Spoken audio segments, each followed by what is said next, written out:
भविष्य के लिए और ऊर्जा देने की जैसी बात है। और मैं समझता हूँ ये तो उनके अनुभव हैं,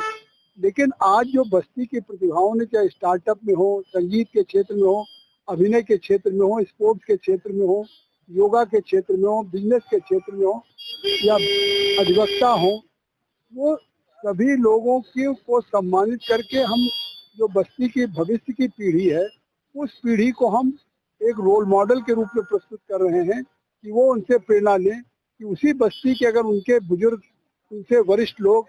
अपने क्षेत्रों में एक छोटे काम से और इतने शिखर तक सफलता पे पहुंच सकते हैं। तो ये हमने केवल बस्ती की आज प्रतिभाओं को सम्मानित नहीं किया,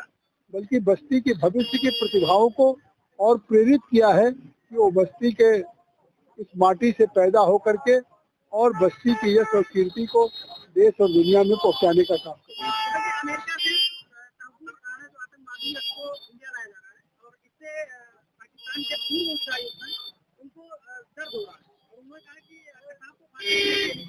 इसलिए उनको दर्द हो रहा है कि तहब्बुर राणा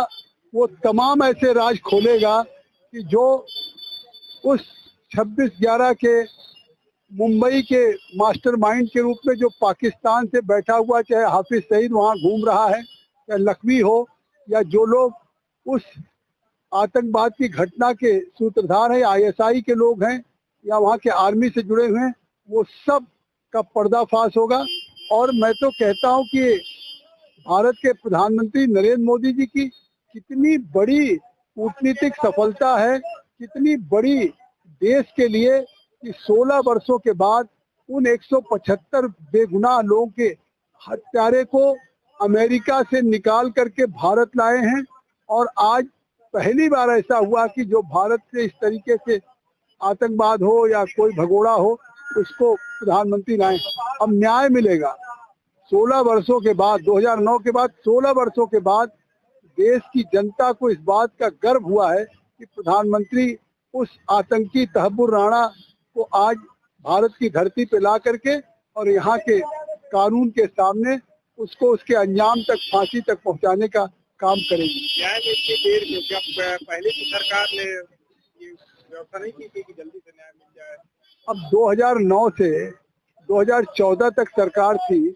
अगर उन्होंने प्रत्यार्पण के लिए कोई कार्रवाई नहीं की और वो आतंकवाद की घटना करके चला गया, आखिर जब मोदी जी की सरकार भाजपा एनडीए की बनी, उनकी एक इच्छा शक्ति थी, संकल्प था कि हम मुंबई के उस 175 बेगुनाह लोगों को, जिस तरीके से आतंकवाद के शिकार हुए, उनके परिवार के लोग अनाथ हो गए, उनके हत्यारों को हम फांसी की सजा दिलाने में संकल्पित होंगे। तो आज उस प्रयास ने रंग लाया है कि आज तहब्बुर राणा को भारत हम ला चुके हैं।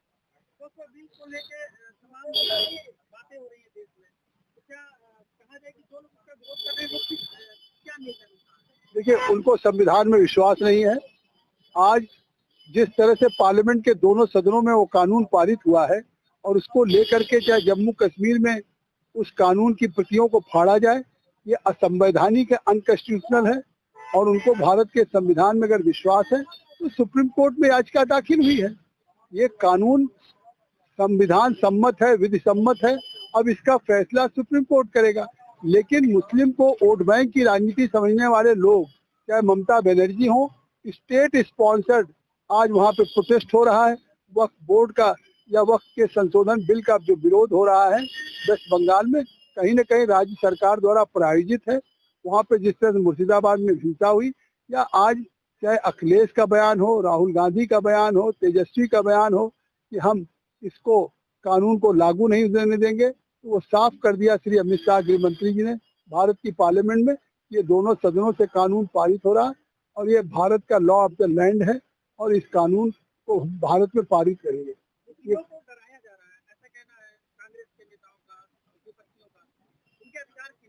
वो आज उन कांग्रेस के नेताओं से पूछना चाहता हूं जो ये कह रहे हैं, तो वो खुद उनके नेता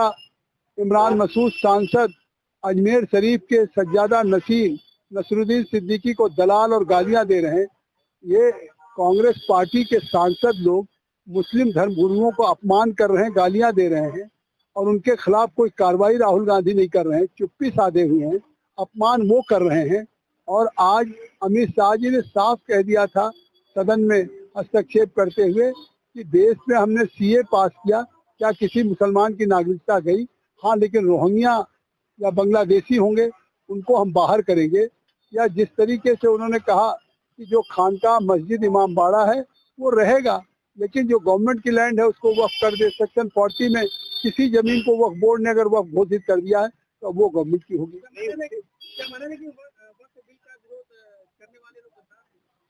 देखिए, वक्फ बोर्ड के लोग विरोध जो कर रहे हैं, अगर उनको आज संविधान में विश्वास हो, अगर आज संविधान के दोनों पार्लियामेंट से कानून बना है तो कानून बनाने की प्रक्रिया क्या है? संविधान, भारत का संविधान अधिकार देता है कि चुने हुए जनप्रतिनिधियों के द्वारा बहुमत के आधार पर कानून बनाया जाएगा। और अगर वो कानून दोनों सदनों में 12-12 घंटा चर्चा करने के बाद वो कानून पारित हुआ है, अब उस कानून का विरोध करना निश्चित तौर से ये असंवैधानिक है।